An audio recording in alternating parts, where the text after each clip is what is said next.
म्हणत नाही की एखाद्या महिलेला काय दोन शब्द येडवाकडे सांगायच्यात का. तर माझी कार्यकर्त्यांना विनंती आहे, कधी असलं तरी तुम्ही म्हणत जावा की बाबा एखादी महिला शिव्या तर देत नाही, मोडकं तडकं दोन शब्द बोलल. तर मला एवढं सांगायचं आहे की माझ्या ज्या ह्या लाडक्या बहिणी आहेत, ह्या लाडक्या बहिणींनी आतापर्यंत उचलून धरलं, तसं आताच राहिलेलं उमेदवार ह्या लाडक्या बहिणींनी बहुमताने निवडून आणून कसोटीने प्रयत्न करावा.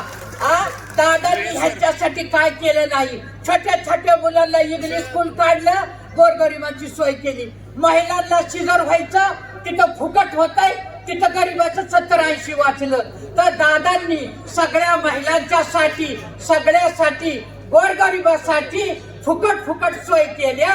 म्हणून लाडक्या बहिणींना माझी एक विनंती आहे की आपल्या भावांच्या पेक्षा बहिणींनी चांगलं भावनेतून आपल्या महिला ह्या पुढे उभ्या राहिल्या. त्या आमच्या माझी मुलगी पल्लवी ताई 1 नंबर हिरा, आणि ती नेमके खतराच्या कंपनीत 1 नंबर हिरा पडला.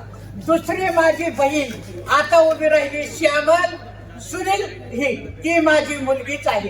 ह्या माझ्या मुली, गहराटी गावचं मतदान तुम्हाला माहिती असतं की सगळ्यापेक्षा किती मोठं मतदान आहे. तर आम्ही ह्या मुली आणि दादांच्या लाडक्या बहिणी ह्यासाठी चांगल्या मताने निवडून देऊ. एवढं 2 शब्द.